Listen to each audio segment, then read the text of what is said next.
Have you guys heard of the Akasha? Haven't heard of the Akasha? Okay.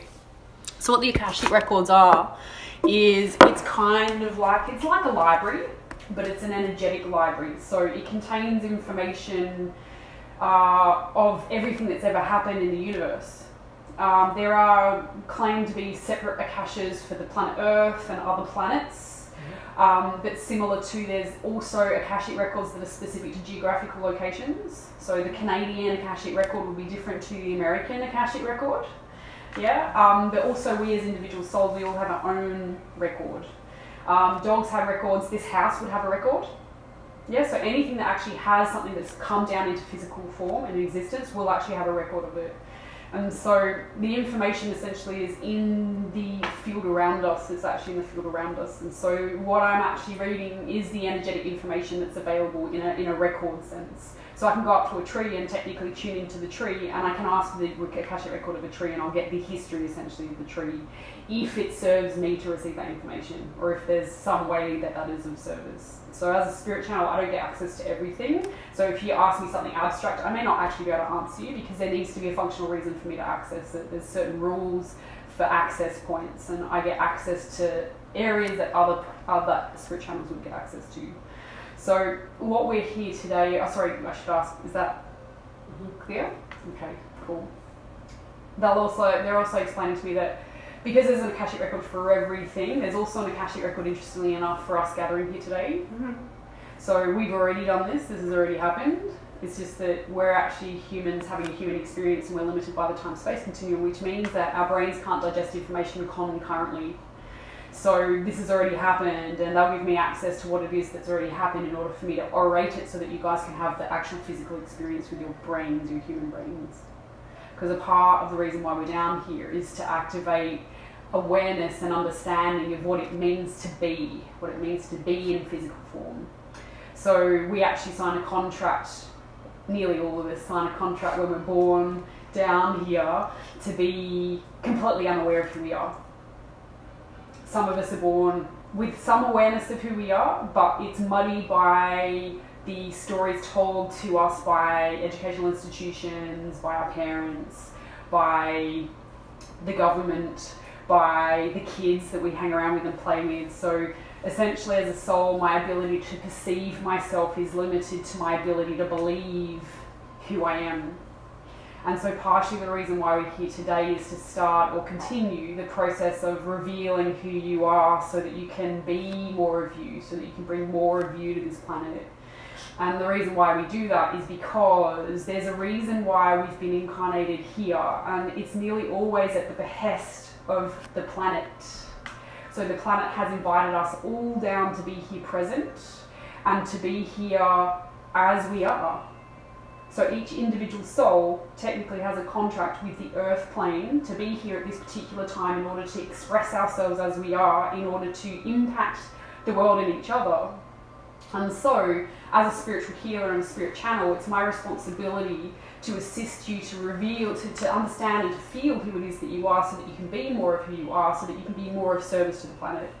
And for some of you, it will be a case of you just being more of you, and just being more of you in your family, or being more of you in your day job.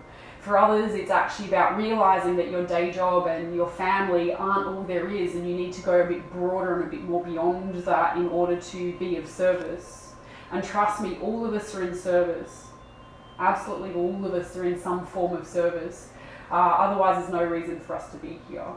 A lot of the information I just shared, some of it is channeled, so some of it is already coming through, but some of it is also stuff that my human brain knows based on what I've experienced doing what it is that I've done this whole time. So I spend a lot of time with clients, reading for them, healing them, as I'm also an energy healer. I also do past life regression, which allows the soul access essentially to their own records so that they can experience what it is that their soul needs to experience in order to keep the energy in their life flowing. Because as life evolves, we start to have experiences that quite often show us where our blocked energy is, or may even create energy blocks for us to understand that aspect of self. And so as I go through my life, from birth to death, there's a series of meeting points essentially with people and situations and conflicts. You can use the term conflicts, I like the term challenges better. because it's much more empowering to see them as a challenge or to see them as an opportunity. Even when you can get to the spiritual enlightenment period where you can see your conflicts as opportunities for growth, then essentially you're out of suffering. You're in the revolutionary space of achievement for my life. As I start to go through the blocks in my life, I start to reveal more of me, and as I reveal more of me, I'm more powerful. And I have that awareness, and as I have that awareness, I may have more courage to step more into myself and have more courage to step more into what it is I'm truly here to be. And when I do that, the soul is quite happy. You know, the interesting thing about the soul is that curiosity is our number one guidance point for us to be on path, for us to actually reveal more of us. We need to discover where we are curious. And what many of us lack, and this is the one thing that you see with kids, they're highly curious and they're highly creative and they go into things and they discover things. And yes, they imagine things, but in doing so, they're actually exploring the nature of being in ways that adults aren't able to do. And as adults, we actually quite often, and this is a conversation I keep having with my spirit people, I'm noticing more how adults are children and children are adults. Because adults quite often come up with all of the reasons why not to do something, almost like they're having a tantrum because they don't want to do it, you know, because they're a little bit scared, so they don't want to do it. And constantly when I have adults sitting in front of me, the spirit world is like, this person needs reparenting. And the person needs reparenting not because they're not old or wise, because we are indeed old and wise, but because their brain has actually become more adolescent the older they get, because there's more resistance in their field. And the resistance itself actually prevents them from exploring and expanding that curiosity. So quite often, and this is a conversation I was having with Trevor today actually, is that we quite often want to spend and invest our time in finding out what makes us curious and allowing ourselves and giving ourselves permission to indulge in that aspect of ourselves. When we do that, what happens with the energetic grid is it starts to open up more space so that there's more light in my field, and when there's more light in my field, my whole DNA shifts in reference to me, and as it shifts in reference to me, my point of magnetism shifts. And as my point of magnetism shifts, my ability to be traveling through my life as my powerful self increases, because what happens is I start to call to me circumstances and situations and people in my lives that start to impress upon me more of me. And so I'm able to step more into myself. But contrarily, if instead I start to step into my adolescent self and I start to sit in that resistance and I start to look at all the blocks and all the reasons I want to do something, you'll find that as I stand in that space, I actually create more of a magnetic pull that pulls to me more conflict and more devastation and more chaos and more reasons why not to do something. And so quite often with the healing journey, because I know a number of you have had significant life influences that have led to illness and disease. And illness and disease is in many ways a form of this dysfunction, this resistance to change, this resistance to flow, this resistance to being curious about my life and allowing that curiosity be the reason why I do something. I was talking to another client today who actually, she decided in her favour to take a career change into a new organisation that was paying her shitloads of money, excuse my language. But in that, she actually she said to me, I'm wondering if it's the right thing. And I said, well, what does your heart tell you? And she came up with about 10 different reasons why it was a good move for her. And I said, and the spirit world pointed out to me, darling, do you notice the resistance in all the reasons that she tells me why she's doing it? And I was like, well, cool, that's awesome. But then when I channeled the information, they actually showed me that she never actually needed to have a reason to do something that actually felt right to her. But for some reason, she felt like she had to justify why it is that she actually followed her heart. And she had to come up to her brain with all the reasons why it is that she had to do something in alignment with her heart. And I asked her, through the spirit world, of course, because they're the intelligence that I tune into doesn't always come from me. Sometimes it does, but mostly it's them. But when I spoke to her and we started to talk about this inner heart aspect of her, we actually said to her, why is it that you needed to give yourself permission essentially to make this decision when clearly it was the thing that would make you happy? Because ultimately, she actually sat with that, and I already knew, the psychic me already knew, that it was because of all of the people who had told her she had to come up with a reason why to do something in her favour. And so this is upside down, this is negative, this is, why shouldn't we have a reason to do something that we don't want to do? Like, we should have a reason or excuse why not to do something we don't want to do rather than step into ourselves and our curiosity. So women particularly, and this is my grandfather stepping in to get me to get on track a little bit because I just a little bit Sorry. Yes, thanks, Lisa. I know. He's so funny. He's like, but you said no men in here. He has a reason to step forwards because he anchors me in a particular way, and that's specifically because, and this will resonate with a number of you, just like a number of you, I've never really had a man in my life who said that he believed in me. I never really had a man to stand up and actually say that what I had to say was of value. And so because of that, I allowed that to act as an excuse for me not to step forwards towards something I actually wanted to do.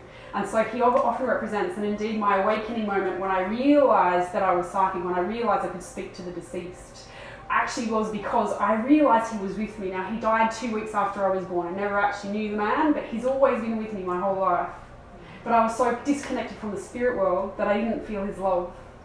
And so he was unable to assist me during that period of time. But when I started to awaken because a friend of mine had passed, in my grief I started to see dead people, and he was the man that I saw next to me, and he was the man that I started to smoke with, because I don't usually smoke, but he was a smoker, and I associate that with him.